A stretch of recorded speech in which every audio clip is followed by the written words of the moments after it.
Thank you. Everything Your Excellency said about me was, not is anymore. I'm no longer a member of parliament, but I have my own political party and still very much engaged in parliament and politics. So I would like to thank Iceland for making me feel home for two reasons. First of all, for the autumn weather and the wind, which resembles Afghanistan. And secondly, for the hospitality and the warmth that the people of Iceland gave in this cold weather.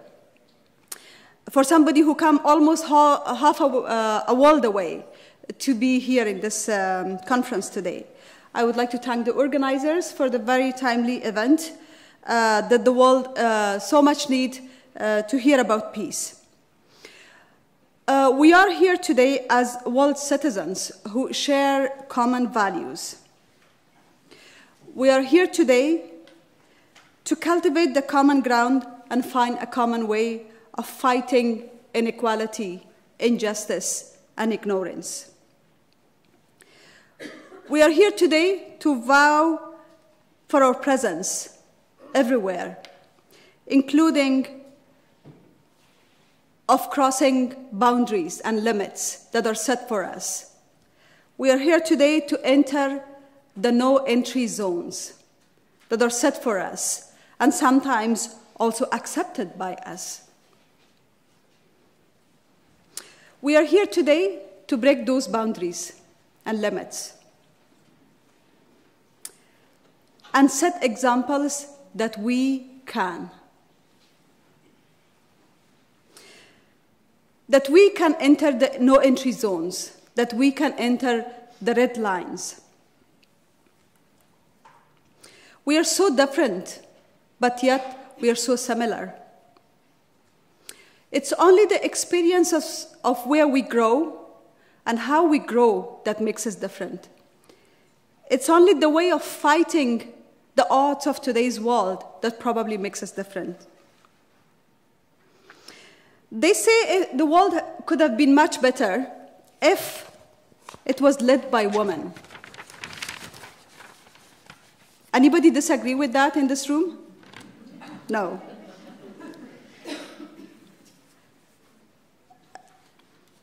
How could the world be a better place if only 18 out of 190 heads of states are women? How could the world be a better place if only 13% of the politicians and parliamentarians globally are women? How could we expect the world to be a better place if only 14 to 16% of the CEOs and big corporates are women? And these onlys continue. How can we expect the world to be a better place? I represent a country which, on average daily base, 3 people are killed because of violence and war. In fact, in 2019, according to the UN report, it got deadlier for people of Afghanistan, women and children, the main victim. I'm here today to probably share some of those experiences with you, through which you can find some similarities of your own experiences. I grew up in a country that the given name of a woman is a poor citizen. We are here today to change that given name to resilience, strong woman of the world, Afghanistan being part of it.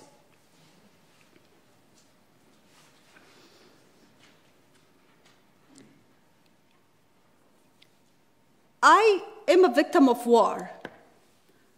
I lost my father in the war. I lost 4 brothers in the war. My husband passed away as a result of as a consequence of the war. My husband was put in jail by Taliban, and he passed away as a result of brutality of the Taliban regime afterwards. None of this will hurt me to the extent that the ideology and mentality of those human beings, under the name and the slogan of man, deprived me and thousands of other women and girls in my country from their basic rights of going to school and education. Because I believe you can finish it, probably you can kill and commit genocide to get rid of a nation. That will not finish a nation. But if you deprive a nation from its identity and education, that definitely will finish a nation. This is something the Taliban did. But yet, I was the first woman to meet Taliban. And you wonder why? Because we need to enter places where we don't traditionally go. If we want to be powerful, if we want to make a change, if we want to impact, we have an intimidating job ahead of us. And that is to go to untraditional area of intervention. In my career as a member of parliament, and being the first for money, being the first woman to go to school in my family, being the first woman to enter politics in my family, being the first woman to be elected in a very conservative country as the vice president, number 5th in the country as a woman, being the first to table the law on violence against women, being the first to do all these kinds of things to change the society, I wanted to go and be the first to bring peace to my country. And why I wanted to do that, while I was the victim of war, while I experienced brutalities of war in front of my eyes, I could see how brutally women were raped, killed, men were killed, no justice, no trial. I do travel across Afghanistan, and once I went to a village which 60 to 70%, I would say, out of each 10 women that I will meet, 7 to 8 are widows. And you know why? Because they lost their husbands in war. Young, beautiful, talented women. And when I say these people lost their lives in war, it's not just figures, it's not just numbers. Behind everybody that dies, there is a talent, there is a vision, there is a dream that is buried, and above all, there is a mother, a sister, a father, a brother that is affected by the trauma of losing the loved ones. So I went to this village, and I saw that any woman that came to me asked for my support, trying to help them with their daily life as their parliament representative in the parliament. And when I interviewed them, they had horrible experience, interesting yet, of resilience and hard life, of being alone, no education, responsible for taking the responsibility of their lives. That was the moment I committed to myself that I need to get out of the usual way of life. I need to go and do something that probably not everybody is willing to do. Because talking to Taliban, a group that not only kill people, but as I said, a group that deprive individuals, human beings, from their basic rights, that really need a lot of strength to face them. Because when I faced them in prison, when my husband was there, I could see how they wanted to beat me with a stone because I was wearing nail polish. And nail polish was against their values. So with that small standard that they wanted to control the life of people and human beings, and particularly women, how do you want to meet them? Can you imagine that moment that you sit with them? That is a very long boundary that I wanted to cross. It needs a lot of courage, a lot of strength, but yet a lot of determination, because these are the factors that we can impact and change the world. We have to believe in what we do, we have to have the determination, and we have to have the courage to do it. So I went and met them. Although the process in Afghanistan is regarded, the peace process is regarded as not a very inclusive. The people's view is not there. But I wanted to meet them, first of all, to take the responsibility of my future. Because I wanted to be responsible for what's happening in my country. Yes, we do rely on our partners' support, but we have to take responsibility of what's happening around us. We cannot just watch the situation. So I met them 3 times, actually. I was part of the negotiation team in Moscow, twice in Doha, Qatar, last June. And then, interestingly, I was also in the drafting committee where we were drafting the joint statement with Taliban, the joint statement of the people of Afghanistan, including Taliban. Of course, the major priority for me was to make sure that women agenda and issues are there. But let me also say, as women, when we participate in these processes, we're always told that, wait, the important issues are discussed and then we will bring you in. So as if any other issue is not important for women, only woman issue. And they only limit us to the woman-related issue. But we shouldn't forget that everything that happens, including war, peace, anything about our future, women are the main beneficiaries. So for those who wanted to tell me, wait, I said, no, you wait, because it's about our future and about our today. It's about my daughters. I don't want anymore my daughters to grow up in a situation which they look at the world and its beauty from the small windows of our house, and they're not allowed to get out of those houses. I don't want my daughters, once again, to be oppressed by choosing the way of clothing for them. Your appearance is your own choice. It should not limit your capacity, the way you appear in public. And this is what they did. So I was in this drafting committee, and then we were discussing about troops withdrawal from Afghanistan.